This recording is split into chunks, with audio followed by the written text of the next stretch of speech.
when you're doing art and you're creating, you are stepping into a void. You're stepping into the outer limits, which you don't know. It's like walking into a dark room. They're saying, walk in that, you're in light and you walk into a dark, you got to go in there to find where you're going.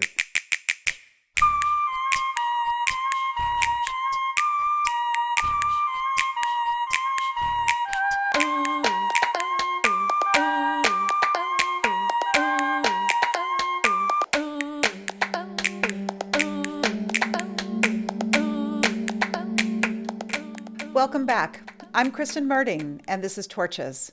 Today, we have the incomparable Joey Arias. Joey is an American artist best known as a performance artist and cabaret singer, but is also a published author, comedian, stage persona, and film actor. I'm excited to have this conversation today. Welcome, Joey. Thank you, Kristen, so much for being here. I'm so excited to talk with you and to talk about my life with no edits. Yay. And how did you come to be in downtown performance? Well, being a downtown performance artist was something I had kind of done I'm originally from North Carolina. I'm an Army baby. So at 6 years old, my parents went to Los Angeles on a route to go to Australia. And they never got out of Los Angeles. So at 6 years old, till I was 18, I was in Los Angeles. So I went to Catholic school. And then but I was always involved with music and doing things and creating things. And so I started like doing crazy things when I was like 7 years old. I dressed up like Cleopatra with towels and creating little weird things and had the neighbors. One was like Mark Antony, but beats the mummy. And then my two friends that were these two great black friends of mine, I dressed them as like the Nubian slaves. I had them all dressed up, and they were like, I put this music on, and we had this chaise lounge and leopard skins or whatever because of the 50s house. And so, and had this music playing, and I was Cleopatra with the makeup and the towel with tin foil. And we were doing this whole weird enactment, and I was burning stuff like leaves and making tea to bring him back to life. And he was like naked, like underwear, like all in toilet paper. And right when we were doing that, my parents came home early and they walked in on this and they completely like, what the hell are you doing? And so that was the beginning. Like, I'm 7 years old or maybe like, and they're already like, so I think that was the beginning of my performance art as a child. And so it just goes on and on from there. And then I got involved with music. Was involved in fashion. And then I was signed to Capitol Records as a teen band. So I was doing that. Then I got involved with the Groundlings, an improv group that was just starting. Gary Austin was the creator of this group. Mm-hmm. And so he invited me to see them. I fell in love with him. He said, I'm glad you liked it because you're starting classes on Monday. And that was kind of like to hone into my performance improv, performance art. So I was crafting myself already. And so with all that going on, then I had met Kim. And then we drove to New York in '76, and I chopped. You're talking about Kim from Paper Magazine. Yes. Mm-hmm. And then I chopped. When I got to New York, I reinvented myself because nothing was going on. I didn't want anything to do with the past, all that. I was this new person in New York and reinvented myself. And it was at Fiorucci, the brand new store there. So it was new. I was new, and the place was packed. So I was meeting people. I was selling things, but I was moving so quickly that people used to say, it's like art the way you're moving around. But then my first week in New York, I'd met Debbie Harry, Klaus Nomi, Sperber, Katie Kay, and the seeds were being laid already. I was kind of involved in fashion, but it's just kind of a strange thing, the way it kept going, the building into this, where I was going to go in my career. With Klaus, I was just helping him out. And just from helping him out, I created the show with him. So there I found myself on stage again. And then we were at Club 57, and then we were doing these crazy shows and performance art. And then eventually Ann Magnuson and I hooked up and started doing famous couples like Dahlia and Gala, Andy and Edie, Charles Manson and Squeaky Fromm. And so it was this performance art characters. So it's really honing my craft, and thanks to Ann for really kind of pulling me out into that more in that area. Mm-hmm. And so it goes on and on. So I would say that's where performance art mixed with music, but I kind of blend it all into it. It's like little elements that I put together, and but yeah. Yeah, that's fascinating.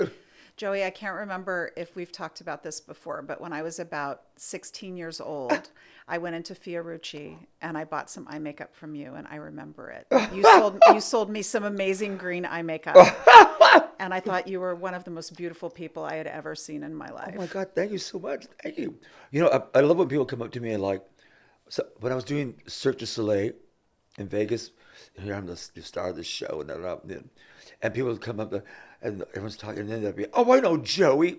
I said, what are you doing? They go, Joey was selling clothes at Fiorucci. And I'm like, and they're like, I thought they were trying to maybe put me down a little bit. And I thought, I'd love selling clothes. I mean, that's part of my life.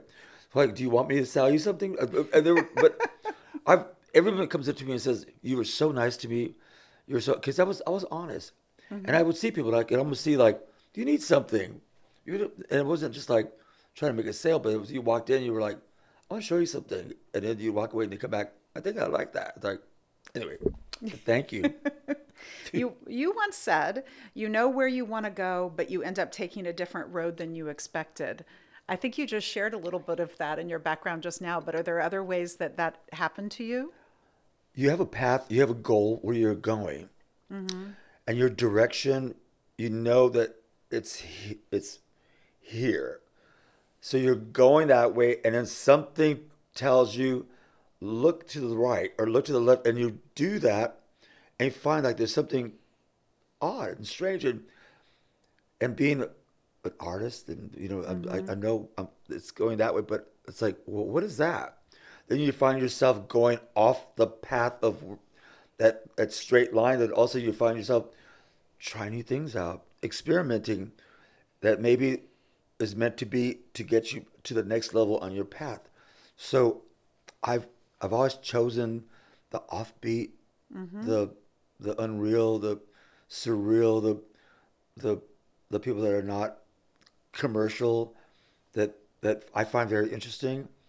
And I think maybe that's why with my career, a lot of people that have become famous fast, and I'm still honest to my craft. I'm, being an artist and looking at the what's the bizarre, who needs that, what's twisted, and how can you make that available to the general for the people who want art. So I find myself sometimes going horizontal in my career, and then I start going vertical again. Wait, vertical?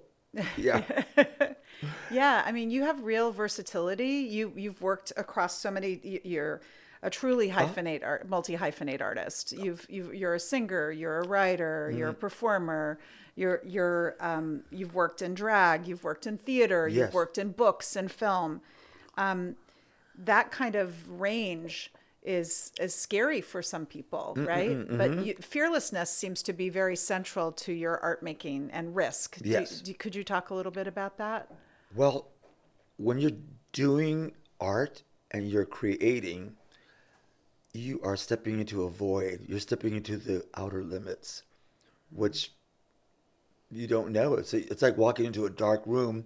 They're saying walk in that you're in light and you walk into a dark. You got to go in there to find where you're going, and then you'll find yourself opening a door into another, and you'll learn something.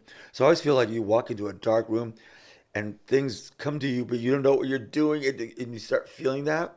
And so I think danger is really important in a career. You got to take risks.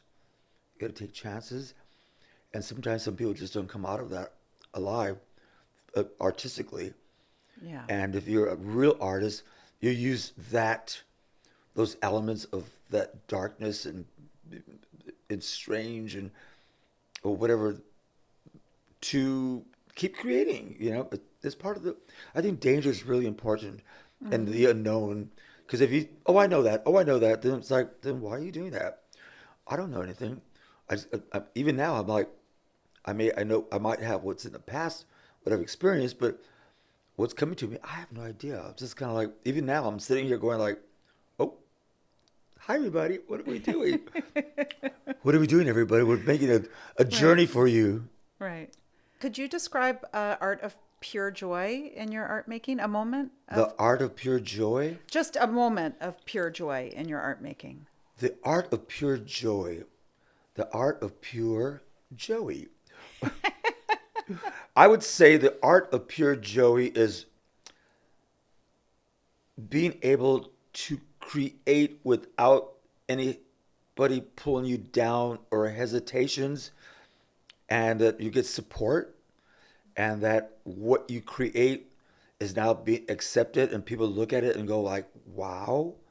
And like, let's say Arias with a twist. I'm a huge fan of Basil Twist, and I've seen a lot of his productions, and I'm always like, oh my god, oh my god, and then when he said, "Do you want to do something?" I was like, yes, but I had no idea what we could do. I thought, okay, and I didn't know the process, and then when it started to really happen, I was kind of like, what are we doing? But then we started doing it, and it was so like, I wasn't used to working with puppets, but even though I moved like one, I was, it was the acceptance of doing this creation that was at the end when it was all done, and I never saw it, but eventually after we were done with it, and I did see a film, and I was so blown away, and I was so happy that was like the art of pure joy. Born in the jungle, the feeding of the stars, I believe to be fair. I'm as strong as a tiger, oh, there's an tiger, and this is on my own head. But yeah, the art of pure joy. You got to just go for it, right? Everybody, remember Yes. that. Does your identity inform the work that you make? Identity. I don't even know what my identity is, because it's so. Sometimes when I go home, I feel like it's like I go out of body, and it's like, what is this plasma doing? Like I'm like going through it. So I don't know what identity. I said, well, look at me. I mean, people I think look at me and go like, that's gonna be somebody. So maybe that's the identity. So I just always want to look good, and when people meet me, be kind, and but like you said in your introduction, some people think I just do one thing or that thing and say, oh, I saw Joe before somewhere, and I said, where? And they say, I saw you do that one number at Suzanne. Like me, that I said, that's not my show. Have you really seen me do my thing, or have you seen? And people don't know, and when they come and see, they're like, I had no idea. So my identity is like a book. It's like, oh my God, I didn't know that. What? If you scroll down and YouTube me or look at what it's like, and the way you introduce me, it's true. There's the books and the films. I tell people, you should hire me to do a film there. But you're that. I was like, I could turn into something. I did this one video where I had to play a policeman, like this Jewish cop, and the guy, I was a little heavier, and they had like this kind of like a FBI agent. They put eyebrows on me and a goatee and this kind of balding wig with a comb over and these glasses. I looked in the mirror, and no makeup, just like did it all up, and I just like I didn't recognize myself. When I went on set, I was standing there, and people were going looking at me, and it was like the scene was like somebody got killed, and so I'm standing there, and then people were like looking at me, and they said, "Can we help you?" I said, "Well, I'm here for the scene with the death scene." They're like, "It's a movie." I said, "I know." I said, "Well, how can we help you?" I said, "I'm in it." They were like, "What?" It's like, "I'm Joey Arias." They were like, "Oh my God!" And even the like producers were like, they were like shocked. So I could assume any character. I just gotta be given the opportunity to like eat that character and become that character, and not typecast it or cast type or Typecasting, yeah. typecasting. And so I could do pretty much anything, and well, I I try am to. not surprised. I have seen you do incredible things. Thank you, making me shy. How did drag come to be a part of your work? Drag, no, no. Well, first of all, I've always hated drag. Always hated it. When I was a kid, even though I did Cleopatra and I used to do these things, Yes. but it's just kind of because I was playing Kate Thompson when I was a kid and Cleopatra, Yeah. but I didn't really think it was drag. And so I'm in New York, and I was taking a club 4-1. What was that? 2-1. What was that drag club downtown? Not Mother. No, no, no. It No. was way earlier than that.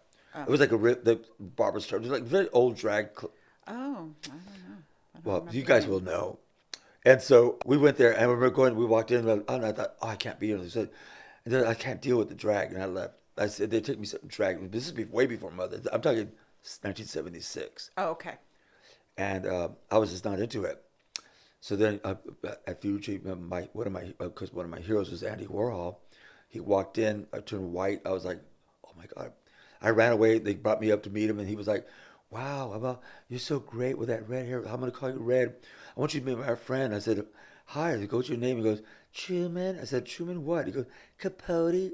So here I'm standing with Andy Warhol, Truman Capote. Well, I'm thinking, oh my god. I'm not gonna tell you what they said, but it was kind of crazy, some crazy stuff. Because I want to keep this a little general, so for the public. And so maybe like 3 months later, they were gonna have a Halloween party for artists.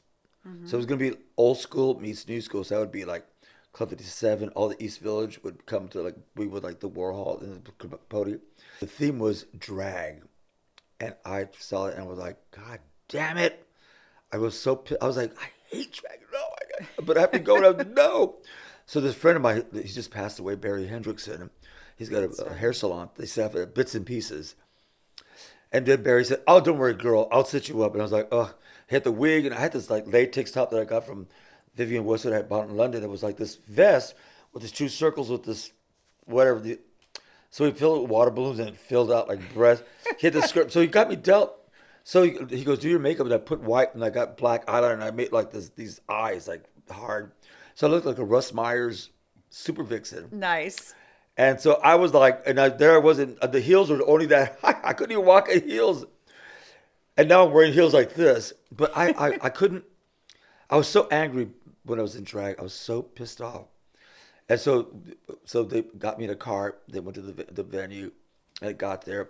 And they were like, oh my God, it's about the invitation. They're like, who are you? And I said, there happened to be a bookshelf. And I saw the words Justine Desaad. And I went, who are you? I went, Justine. And they go, oh, Justine, you're gorgeous. The way the breasts would move.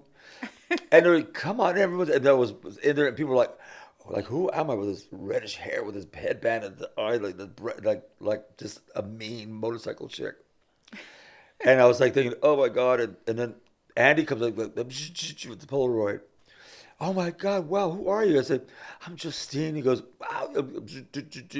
He got real close. He goes, who are you? I said, Joey Arias. And he went, oh my God, you need to be in drag all the time. I was like, oh God.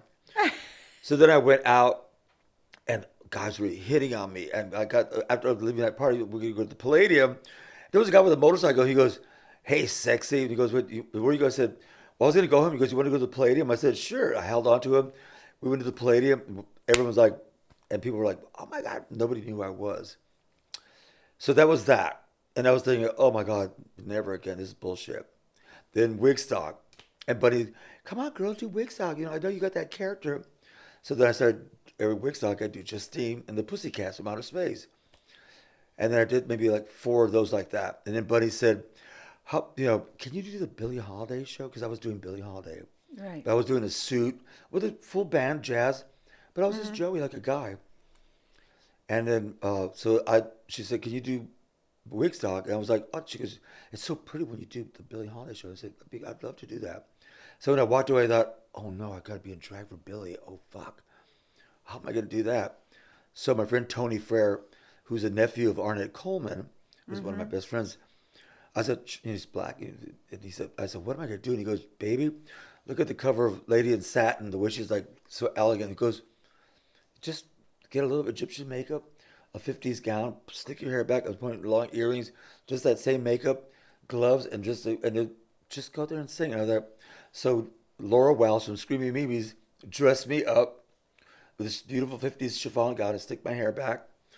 And we went to out to the park. Everyone was looking at me. So anyway, but when my turn, Buddy's like, and now, blah, blah, blah, I want to introduce the character. This is the first time on stage here. Joey Ayers channels Billie Holiday in the music. Mama may have a pop. And I came out and sang God Bless the Child, and the place went insane. Tossed and turned into a shoe. You have gone, but here you are with the dawn. And I was like, thank you, ladies and gentlemen, thank you. So I went to the side, and people were talking to me, and these guys came up and said, oh my God, we'd love to hire you. I said, thank you, I'd love to do your venue. He goes, I said, but I don't wear this. I can't wear I wear a suit. They're like, you don't perform like that? I said, no. I said, well, how much do you pay? And he said, and that was like, I forgot what year that was, late 80s. Anyway, they said, 80s, yeah. They said, well, we'll give you like $2,000 to come out looking like that. And I thought, that was a lot of money. Yes. And I thought to myself, dressed as a boy in a suit, $100. Dressed in drag, $2,000. I think I must start wearing dresses. And so that's how it started.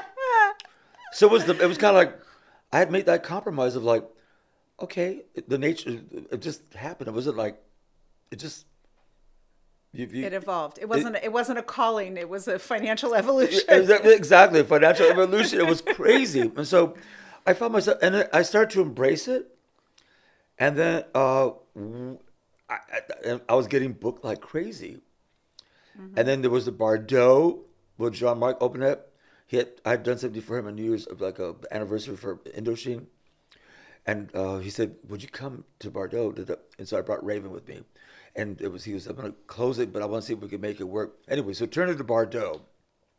Wow. So I had to change the look. So I had this Betty Page wig somebody gave me, and I didn't know what I was doing. I just put it on. And so it was Edwige, the late Edwige, and Raven and myself. We called that night the Three Cherries, Les Trois Ceris at Bardot. So we did one night. It was kind of full. And then that following week, somebody wrote in the New York Magazine, you want to go to a cabaret that's like kind of like what you thought a cabaret was like in the 30s and 40s? Well, it's back in full form, like with Edwige, who the French chanteuse, Joey Arias, who channels Billie Holiday, Raven O, whose dirty mouth gets you to there, and they do it dressed up, and if you want entertainment, blah, blah, blah. So that came out on a Monday, because Bardot was on a Tuesday. So we got to Bardot on Tuesday, and it was lines around the block. So then here I am, and so these guys came up to me and said, you remind us of Betty Page. So all of a sudden they photographed me like doing Betty Page stuff. So I found myself looking at Betty Page. And so it was kind of like, it wasn't what I wanted, but it was, they just go that direction. So then Mugler, I was already, friends with, and he was, the Betty Page, and so he started to hone me in. And then, so then I would do the bangs with ponytail. So he kept saying, you're a brand now. Betty Pagey hair or the ponytail, she could, and he started to dress me. Mm-hmm. So he kind of redefining who I was. And I remember it was a New Year's Eve, and I still was not sure about the drag thing. Mm-hmm. And we were in Paris, and he said, I want you to go into the room, into this huge, the atelier, and pick out something to wear. I said, should I wear a tuxedo? Or what kind of suit? He looked at me and goes, a tuxedo? What are you talking about? Princess Aurora! You fool! What are you talking about? A suit? It was just, everyone kept telling me, that's what you got to do. That's what you got to do. The universe was finding its way to you. To acquire the women's, the dress. And I was giving like honor and pay homage to the women. Mm-hmm. So it wasn't like, and then eventually like, the RuPaul drag race. And and it became like famous. So I had to step away from saying drag and get it off my portfolio, because if you say drag, what they think RuPaul. Yeah. I mean, it's something I kind of was using elements, but I was, and just recently I started embracing again, putting the bra on. I thought, you know what, let me embrace it, be elegant and chic, and it has nothing to do with, because it doesn't look like it, and anyway, so that's where my drag world. Fascinating. I didn't know about the connection to Screamy Mimi's. Did Laura and Biff do other things with you? I actually early Screamy Mimi's. Well, Screamy Mimi's, I knew them because of Fiorucci. We brought them into the store, and so we used to bring concessions like Ruben and Isabel Toledo, Katie Kay, different people. They had little concessions there. There's and so Biff and Laura. That's how I met them at Virucci. And then eventually, the years when I had left, and I was already starting to thought. This friend of mine said, because I started getting offers to do films, and the music was taking up. She just said, your career's going music and film, fashion and music, film. You have to pick one, otherwise it's not going to work. So I finally, after like 10 years or whatever, I left Fiorucci and just started pursuing that. So it was going well, and at some point, it kind of dried out a little bit, and I was like needed money, so I went to Biff and Laura and I said, "Do you guys have anything I could do?" So I kind of worked for them for like about 6 months. I worked for them in high school Oh and freshman year of college. oh my God! So was it the Upper West Side? Yeah. Remember how the downstairs was insane? Yes. My first job was to go down there and organize and label. I mean, it was like touch a mess. I was down there for weeks. Yes. Like I tell Biff, "What the fuck do you have?" I mean, excuse me, what's going on? I said, and I had to pull. I was like, and he was like, "Don't shut up." You know how Biff was. Just do it and shut up, because you're getting paid this thing. I was like, How have institutions or producers supported or failed to support your work? that's a really kind of hard question. I think, well, look at me. I mean, it was even like Klaus. People were so unusual, naturally unusual, that I think people didn't know how to deal with this. I don't look like a normal type person. And Klaus, I think that people didn't know how to work with me. So I had to like put my first album up myself because nobody wanted to do it. I put Arias Arias on Holiday out. And then everybody got excited about that. And it was kind of like channeling Billie Holiday, but then I took it somewhere else. And some people were getting it, but people still didn't get it. I think the general public wants something, no matter what, they want it to be commercial, I think. And I think it's like when an artist comes out, like let's say when Picasso first came out and these artists first start doing their thing, nobody got it. But then years later, people started catching on. Yeah. And I feel like people are just catching on now in this ripe time of my life. And it's sometimes I felt like I'm so far ahead that I'm way behind. There was never, but I did eventually meet somebody named Zach McMillan and Tommy Hotpants, who said they wanted to do an album with me, and they produced it. They became my producers. So they did a full album, took me to Minneapolis. So they were like the first people that, after all these years, that really produced me Fantastic. and really put the money behind it. And they weren't just spending, but they were like, yeah, they brought my piano player because they had a band, but I needed my piano player, Elliot. They didn't know him, but they talked to him. And they were like, okay, we got your piano player, which is thank God. And we were there for 3 weeks, I think. And it's kind of like a place called Pachyderm with this huge recording studio in there. I felt that somebody is now appreciates who you are. I would sing to Zach, the producer, and he goes, "Oh, I'm so excited about blah blah blah." So I started singing this song. The phone is always ringing. I'm ready ever home. The blazing sun of midnight, filling up the sky. He goes, "What's that?" I said, "It's something I wrote a while ago." And he goes, "I never heard that." I said, "It's in my mind. I know it." He goes, "We're gonna record that." So the band came in, and I said, "We're gonna do this song." And I said, and I sang it to the band, and I said, I need it to be like kind of this Latin vibe, whatever. And so I was kind of directed the guys, and they were like, they're fast, and they started getting it, and I was singing to them, and then before I knew it, they laid the tracks down, and Zach was going like, it just happened.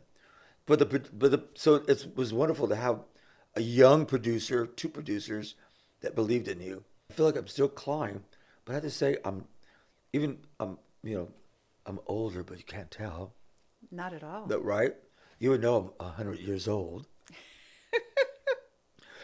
I'm still in that journey. I told somebody I want to live to be 200 years old because I have so many ideas still. There's so much when the production someone said we could do that. Let's go. Yeah. And there's another one. And there's more art to create. And I want to see how AI and where things are going and where I'm going to go with it and how we're going to work with it and also keep it natural and how do you blend with all that. And so, I guess something like that. Yeah. How has the downtown scene changed since you began? Well, when I got to New York in '76, the city was on fire, as you probably know, and where you live down here, it was a neighborhood you would never go to. I'm not gonna tell you where she lives. I was shocked when I got down here, but I was like, I mean, Do you remember that rhyme? If you go to Avenue A, you're adventuresome. Avenue B, you're brave. Avenue C, you're crazy. Avenue D, you're dead. yeah, Yes. exactly. Well, it's even Avenue A. If you even got there, it's a miracle you walked out with your shoes on. And Klaus used to live between First and A, so and it was just like I was like, the weird because I was like the first gig actually was with Kim. She got a little studio apartment on Houston between Thompson and Sullivan. My first job was working framing art in Soho, and that was like Soho was like trucks, abandoned buildings. I mean, rats, and it was like all like people. It was just the most disgusting place to ever be. It was not. It was just. It was just like all these, you know, loading zones and storage, and it was just like. Yeah. And then, so I was like, because I used to frame art, so I got this job framing art. And then I was walking on Broadway, and there was a place called Unique Clothing, and they said they're looking for somebody to work on the weekend. I thought, here I'm like 19 years old. I walked in and said, hi, blah, blah, blah, blah. And they were like, so I said, well, I just moved here. And they said, well, we have the job on Saturday and Sunday. You want to do it? I said, I would love to. So I worked 5 days at the framing, and then I was doing the 2 days at Unique. But in the meantime, Fiorucci had just opened it, and I wanted to work there, and they weren't hiring immediately. They said, well, we're already hiring. The store is brand new. So my friend knew Joan Kaner, who was the art director of the store, and got me an introduction to her. I already had been friends with Katie Kay, Klaus, and some other people. So I'd come downtown and hang out with them. And the downtown was just rotten, East Village, thrift shop clothes. I mean, which I love because I was a thrift shop myself. But here I am with gold jeans and whatever. And people were like, who's this person? And it was just kind of funky, the whole scene. But I kind of got involved as holding it in. And, hanging with Klaus. And then I met Kenny Sharp at Fiorucci, but he was going to school. And then everyone's finding themselves downtown. And we're going to the clubs. And there's the Mud Club. And so it was up. Everything started downtown. I go back uptown, downtown. And then the beginning of Club 57, the Pyramid Club. Danceteria. Danceteria, well, then that was something else. That was more like, that was on 38th Street, the original one, and then it moved to 21st Street. But I went to ABC. ABC, Save the Robots, blah, blah, blah, it goes on and on and on. So there was all those after hours clubs, and it was just like everyone was like trying, experimenting, because there was no cell phones, there was no phones, no real televisions with it. So if you wanted to see anybody, you had to make a phone call and meet place, and then your little posse would go and hang out.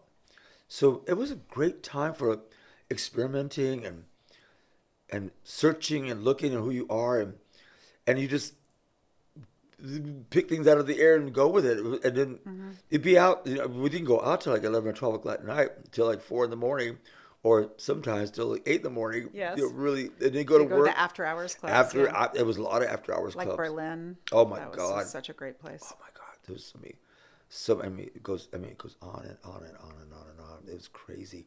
And the weird thing is about it, then I go back to work, and then I go to 54 because we did so I was like that crowd. Right. So I would go to the Upper West Side to go to these other discos, then go back downtown to all the funky clubs. So I was and then the Mud Club had opened because Kim told me about that, and it was still kind of arty. No one knew about it, and they were just art people, and it had been open for maybe a month.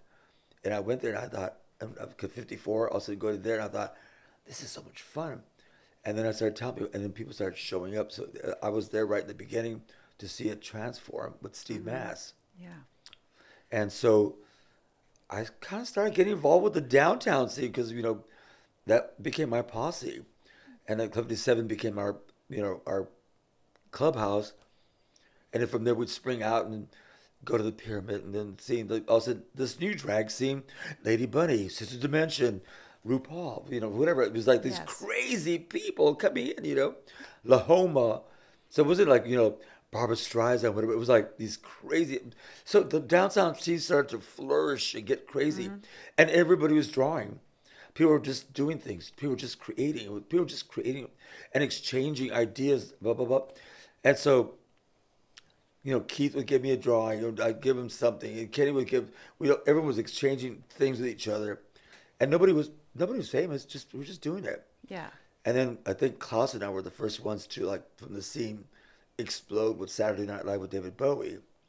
And I just rewatched that last week. isn't it crazy? It's incredible. And so out of that whole downtown scene, we were like the first to like hit mainstream. And Bowie did that on purpose because he told us, he goes, I want the world to say what art is, and you two are like walking art pieces.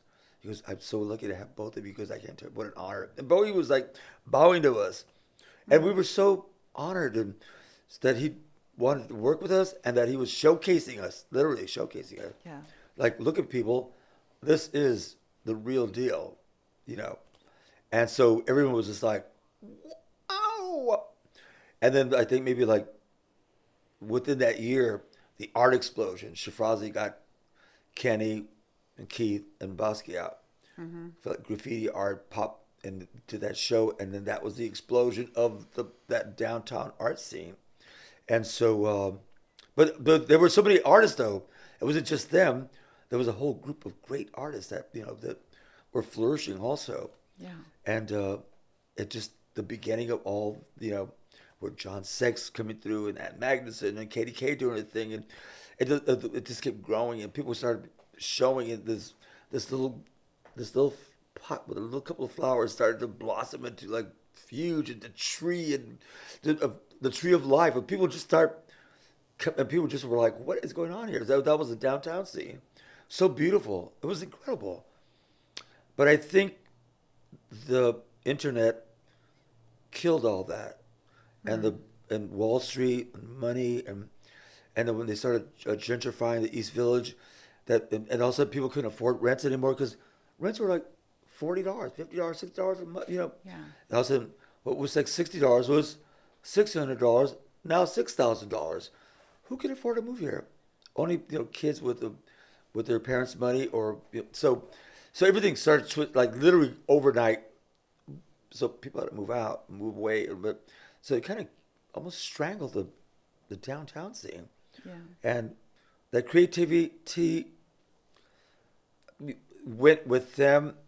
I feel like there's still a bunch of us here, like Penny Arcade and Justin Bond and Suzanne Barge, they're like Amanda, I mean the names go on and on, that we're still holding the fort down with why New York is New York. And I love New York because it's people like don't want to be here because I can't deal with it. It's like it feeds me. It's a battery. It's one of your collaborators. Yeah, New York City is my collaborator. I'm so glad you said that because I remember when I first got here, I remember praying, thinking, it's like, New York City, please, I want to be part of you. I want to be part of, and I said, well, guide me and show me what I'm supposed to do, and I just want to be, looked at as a New Yorker, and so and everything started to fall into it. I wasn't gonna come into New York and be like, I'm here and I'm gonna take over New York. And so I just had a little bit of money in my pocket, and I had to survive, and that's how it. So yeah, New York. I love that. New York City was my collaborator and still is. I adore it. I tell people, well, that's what they call it, New York. Some people just give up and go away. Nope, here we are. I love it. Yeah. I love where I'm at. I love Me too. I cherish New York. I tell people, look at this. Walk around. Even with people, I'll walk around with people and stop them and say, let's just look at these buildings. Look at this. Look at like how that's made. Look that way. Look this landscape, the skyline. And people, I never do that. People who live there also their whole life also they're like, because you're always like going. Sometimes you got to stop and look at this Yes. beautiful this friend that is giving us this life, this battery that's like charging you to create and keep this what's alive in this, that for the city. Otherwise, it's, who knows what it'll turn into the next generation. But it was like with Andy, that whole group, and when he passed, Yeah. it seemed like it kind of that world kind of like not faded, but it kind of like that it really did got watered down a lot. And the next generation, people are still talking about our Club 57 and the art group of people, and they're still like doing books on Keith and Basquiat and Kenny and Yes. this one and that. Now people are just starting to look at me after all these years. People are going, yeah, but there's that artist Joey Arias, and I'm like, and people still have not seen me. They're like, wow, I didn't know you did that. I'm like, I've been doing it. Where were you? Yeah. Anyway, that's it, folks. One of the things that you were just talking about was the challenges of artists to move to the city today, and the expense of the rents, the number of organizations and theaters that have closed. There's all these different challenges. When you think about creating a truly sustainable life as an artist, what do you think is needed in New York City today? I see that all the time because I'm talking to this new generation, and they're like, "How did you guys do it? How did it happen?" Well, it was the timing. In those days, it was so easy because the rent was like $50 a month, and you could be who you want. You could have a job that was so easy, but you could still create, and it was an easier time. Now it's like, "Oh, I want to be a star already." I'm like, it doesn't work that way. You It's have the to. long haul. It's a long haul. You got to pay your dues. You got to get your butt kicked left and right, and you still got to create. If you can handle that, yeah. I'm gonna say, it's a very difficult time for an artist to be in New York City because it's just not the same anymore. But if you want it to work, you got to find a place that you could share because you really want to create, but you want somewhere to live. Maybe in these villages, you could probably still find cheap places, and you just got to live with it. You got to have three roommates and have a little job and create. If you're going to be creative, that's part of the creativity. You'll make it work somehow because creativity is screaming inside of you that all that other stuff won't really matter too much. You just got to create. I think that's the way it should be. I think. Is there anything that we haven't talked about that is important to you to share? I was going to say thank you so much for having me on this beautiful program. That this is something for everyone, and yes, life is an experiment. Life is an experience. Life is as long as you want it to be, and life can go beyond, beyond, beyond the Valley of the Dolls. Thank you so much, Joey Arias, the legend. Thank you to Hell Round for hosting us, and we hope you'll come back and join us for more Torches.